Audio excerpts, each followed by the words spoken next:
এইবার 5ই আগস্টের পরে আহলে সুন্নাতুল জামাত এবং সুফিবাদের উপরে আক্রমণ হচ্ছে।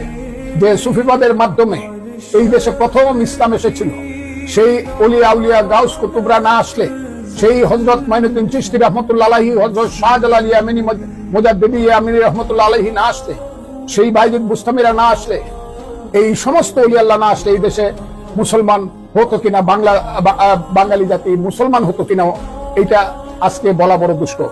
সেই ওলিয়া আল্লাহ গাউস কুতুবদের উপর যখন অপমান চলেছে, তাদের মাজার যখন ওয়াহাবিরা ভেঙে দিচ্ছে, যারা নবীকে বড় ভাই বলে নবীকে যারা সম্মান করতে চায় না, সাধারণ সম্মান দিতে চায়, কিন্তু নবী হইল আওয়ালে আখেরের নবী, দুজাহানের নবী। আল্লাহ বলছে আমি আমার নবীর উপরে দরুদ পড়ি। সেই হযরত মুহাম্মদ সাল্লাল্লাহু আলাইহি সাল্লাম যখন অপমান করে এবং মাজার ভেঙে দেয়, আমি নিজের কানে শুনেছি একজন মৌলানা, আমি নামটাই বলি, তার নাম আমির হামজা, সে বলছে হযরত শাহজালালের মাজার ভাঙলে নাকি 5 কোটি টাকা দিবে জামাত বা তারা দিবে। তখন থেকে আমার মনে হয়েছে না, যদি চুপ করে থাকি তাহলে নবীর কাছে, সেই আমার যে দিনের নবী, তার সম্মানের প্রতি আমি যে মানে কোন ধরনের প্রতিবাদ করলাম না, তার এবং আখিরাতে আমি তার শাফায়াত পাবো না বলে আমি মনে করি। আর আল্লাহর হাবিবকে যারা অপমান করেছে তাদের বিরুদ্ধে যদি কথা না বলে, আল্লাহ আমার উপরে বেজার হবে, আর আল্লাহ যার উপরে বেজার হবে সে হলো নাফরমান। কাজে আমি আল্লাহর এবং নবীর শাফায়াত পাওয়ার জন্য, আল্লাহর রহমত পাওয়ার জন্য আমি মনে করেছি এই দেশে আহলে সুন্নাতুল জামাতের প্রকৃষ্ট তরিকতের দল।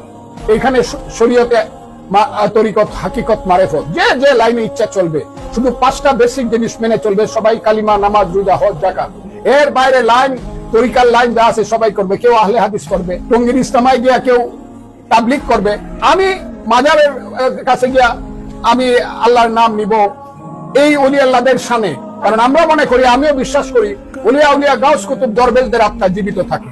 আমি এটা করলে কেউ যদি আমার উপরে আঘাত করতে চায় বা কেউ মাজার ভেঙে দিতে চায়, নিশ্চয়ই বাংলাদেশের প্রকৃত মুসলমান যারা, হাক্কানি মুসলমান যারা, সুন্নি মুসলমান যারা, তারা নিশ্চয়ই শুধু প্রতিবাদ করবে না, প্রতিহত করবে।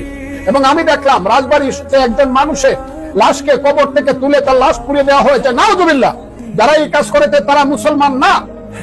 আমি সমস্ত মানুষকে, সমস্ত ধর্মকামী মুসলমানকে আমি এই সবের প্রতিবাদ না, শুধু আমি তাদের প্রতিরোধ করতে বলি। এবং এই কাজ যাতে না হয়, ইউনূস সাহেবের আমলে এইসব অপকর্ম হচ্ছে, সরকারকে আমি সাবধান বাণী উচ্চারণ করছি, মানুষকে ঘর থেকে বের করে ইমানদার মানুষকে দিয়ে আর এই দেশে ধর্মীয় গৃহযুদ্ধ লাগায়েন না, আপনারা এটা বিরত করেন। আমি তাদেরকে আহ্বান করি। আমি কোন ধরনের ইসলামের তো বিরুদ্ধেই না, কোন